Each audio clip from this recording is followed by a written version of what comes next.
ਤੁਸੀਂ ਅਗਰ ਸਮਝਦੇ ਹੋ ਨਾ ਇਹ ਤੁਸੀਂ ਨਹੀਂ ਚਲਾ ਸਕਦੇ, ਨਹੀਂ ਟੁਰ ਸਕਦੇ, ਅਸੀਂ ਤੁਹਾਨੂੰ ਰੇੜੀ ਲੈ ਕੇ ਦਿਆਂਦੇ, ਉੱਤੇ ਤੁਹਾਨੂੰ ਅਸੀਂ ਸਬਜ਼ੀਆਂ ਲਾ ਕੇ ਦਿਆਂਦੇ। अस्सलाम वालेकुम। हाँ जी, की हाल चाल है चाचू जी? ਤੁਹਾਡੀ ਹੈਲਪ ਵੀ ਹੋ ਗਈ, ਸਾਰਾ ਕੁਝ ਹੋ ਗਿਆ।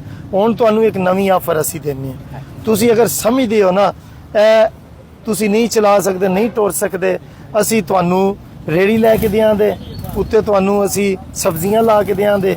ਮਸਲਨ ਹੋ ਗਿਆ ਆਲੂ ਹੋ ਗਏ, ਟਮਾਟਰ ਹੋ ਗਏ, ਪਿਆਜ਼ ਹੋ ਗਏ, ਅਦਰਕ, ਥੋਮ, ਐਂ ਦੀਆਂ ਚੀਜ਼ਾਂ ਜਿਹੜੀਆਂ ਜਲਦੀ ਖਰਾਬ ਨਹੀਂ ਹੁੰਦੀਆਂ, ਮਰਚਾਂ ਮੁਰਚਾਂ ਤੁਸੀਂ ਕਿਧਰੇ ਲਾ ਕੇ ਬਹਿ ਕੇ ਆਪਣਾ ਰੋਜ਼ਗਾਰ ਚਲਾ ਸਕਦੇ ਹੋ।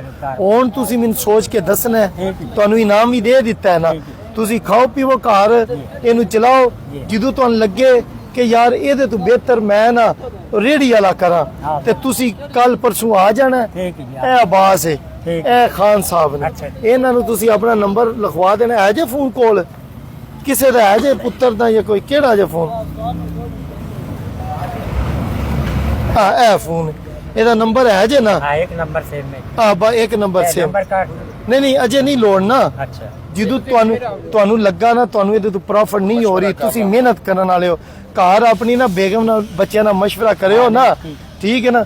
ਤੁਹਾਨੂੰ ਲੱਗਾ ਕਿ ਇਹ ਜਿਹੜੇ ਤੁਹਾਨੂੰ ਪੈਸੇ ਦਿੱਤੇ ਨੇ ਉਹ ਪਾ ਕੇ ਵੀ ਤੁਹਾਡਾ ਨਹੀਂ ਕੰਮ ਚੱਲਦਾ ਪਿਆ, ਤੁਸੀਂ ਮੇਰੇ ਕੋਲ ਆ ਜਾਣਾ। ਮੈਂ ਨਾਲ ਲੱਭਿਆ ਨਾ, ਇਹਨਾਂ ਦੋਵਾਂ ਬੰਦਿਆਂ ਨੂੰ ਆਪਣਾ ਨੰਬਰ ਲਿਖਵਾਉਣਾ ਜੇ, ਤੁਹਾਨੂੰ ਅਸੀਂ ਰੋਜ਼ਗਾਰ ਬਣਾ ਦਿਆਂਗੇ। ਜਿਹੜਾ ਤੁਸੀਂ ਬਹਿ ਕੇ ਕਰੋ ਤੇ ਤੁਸੀਂ ਟੁਰ ਨਹੀਂ ਨਾ ਸਕਦੇ, ਤੁਹਾਡੀਆਂ ਪੈਰ ਖਰਾਬ ਨੇ ਜੀ ਹਾਂ, ਤੇ ਤੁਹਾਡਾ ਅਸੀਂ ਬਹਿ ਕੇ ਕਰਾ ਦਿਆਂਗੇ। ਇਹ ਤੁਸੀਂ ਘਰ ਕੱਲ ਮਸ਼ਵਰਾ ਕਰਕੇ ਪਰਸੋਂ ਤੱਕ ਦੱਸ ਦੇਣਾ ਸਾਨੂੰ, ਜਿਹੜਾ ਤੁਹਾਡਾ ਮਸ਼ਵਰਾ ਆਇਆ ਅਸੀਂ ਉਹਦੇ ਤੇ ਅਮਲ ਕਰਾਂਗੇ। ਠੀਕ ਹੈ ਜੀ? ਠੀਕ ਹੈ ਖਾਨ ਸਾਹਿਬ। ਪਾਕਿस्तान जिंदाबाद।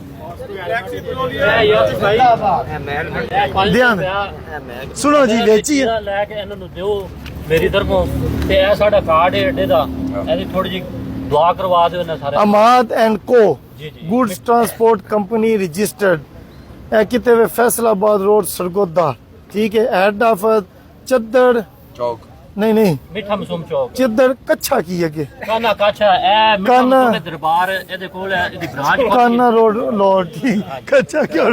ਲੋ ਜੀ, ਵੀਡੀਓ ਬਣ ਰਹੀ ਸੀ ਇਹਨਾਂ ਭਾਈਆਂ ਦੀ ਤਰਫੋਂ। ਤੁਹਾਡਾ ਨਾਮ ਕੀ ਹੈ? ਅਬਦੁੱਲਾ ਮੇਰਾ ਨਾਮ। ਅਬਦੁੱਲਾ। ਅੱਗੇ ਚਾਚੇ ਇਹਨਾਂ ਦੀ ਵਾਵਾ ਸਪੋਰਟ ਕੀਤੀ ਹੈ। ਅੱਲਾ ਰਿਜ਼ਕ ਦੇਣ ਵਾਲਾ ਹੈ, ਅੱਲਾ ਜੀ ਨੂੰ ਦਿੰਦਾ ਹੈ ਨਾ, ਛੱਪੜ ਪਾੜ ਕੇ ਦਿੰਦਾ ਹੈ ਫਿਰ ਜੀ। ਇਹ ਲੋ ਜੀ, ਇਹ ਆਪਣੇ ਹੱਥ ਨਾਲ ਦੇਣਾ ਇਹਨਾਂ ਦੀ ਤਰਫੋਂ। ਇਹ 500 ਰੁਪਇਆ ਤੁਹਾਨੂੰ। ਸਾਡੇ ਵਾਸਤੇ ਦੁਆ ਕਰੋ, ਅੱਲਾਹ ਪਾਕ ਸਾਡੇ ਕਾਰੋਬਾਰ ਵਿੱਚ ਬਰਕਤ ਪਾਏ ਜੀ ਹਾਂ, ਤੇ ਤੁਸੀਂ ਲੋਕਾਂ ਯਾਸਰ ਭਾਈ ਦੀ ਹੈਲਪ ਕਰੋ। ਯਾਸਰ ਭਾਈ ਜਿਸ ਤਰ੍ਹਾਂ ਲੋਕਾਂ ਦੀ ਹੈਲਪ ਕਰ ਰਹੇ ਨੇ, ਇਨਸ਼ਾਅੱਲਾ ਅੱਲਾਹ ਪਾਕ ਸਾਨੂੰ ਵੀ ਤੌਫੀਕ ਦੇਵੇ, ਤੇ ਅਸੀਂ ਵੀ ਇਹ ਜਿਹੜੇ ਇਸ ਤਰ੍ਹਾਂ ਦੇ ਨੇ ਉਹਨਾਂ ਦੀ ਮਦਦ ਕਰੀਏ, ਉਹਨਾਂ ਦੀ ਆਪਣਾ ਸਾਥ ਦੇਈਏ, ਤੇ ਸਾਰਿਆਂ 'ਚ ਸ਼ਊਰ ਪੈਦਾ ਹੋਣਾ ਚਾਹੀਦਾ ਕਿ ਇਹ ਸਾਰੇ ਇਸ ਤਰ੍ਹਾਂ ਮਜ਼ਦੂਰ ਜਿਹੜੇ ਹੁੰਦੇ ਨੇ ਜਾਂ ਮਿਹਨਤਕਸ਼ ਹੁੰਦੇ ਨੇ, ਉਹਨਾਂ ਦੀ ਮਦਦ ਕਰੋ, ਤੇ ਅੱਲਾਹ ਪਾਕ ਇਹਨਾਂ ਦੀ ਵੀ ਜ਼ਿੰਦਗੀ ਕਰੇ। ਯਾਸਰ ਭਾਈ ਸਾਡੇ ਬੜੇ ਫੈਨ ਨੇ, ਤੇ ਅੱਲਾਹ ਪਾਕ ਬੜੇ ਫੈਨ ਨਹੀਂ ਹੈ, ਤੁਸੀਂ ਮੇਰੇ ਫੈਨ ਹੋ। ਹੋਰ ਤੇ ਅਸੀਂ ਲੋ ਜੀ, ਮੈਂ ਵੀ ਫੈਨ ਆ ਜੀ।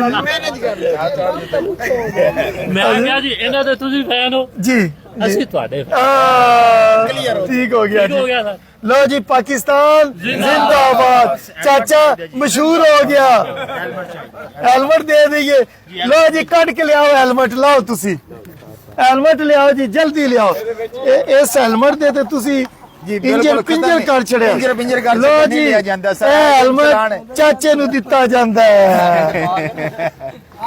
लो जी, गर्मी तो बचन वास्ते बहुत बहुत मेहरबानी जनाब। चाचे पा ले। लो जी, ਤੁਸੀਂ ਇਹਦੇ ਮਾਨ ਨਾਲ ਆਖਿਆ ਨਾ ਹੈਲਮਟ ਦਿਓ। ਸਾਡੇ ਕੋਲ ਵੇਖਦੇ ਆ ਜੀ ਹਾਂ, ਬੜਾ ਦਿਲ ਸੀ ਮੁਲਾਕਾਤ ਹੋਵੇ। ਲੋ ਜੀ, ਸਾਡੇ ਕੋਲ ਵੀ ਨਾ ਫਿਰ ਨਾ ਨਹੀਂ ਹੋ ਸਕੀ।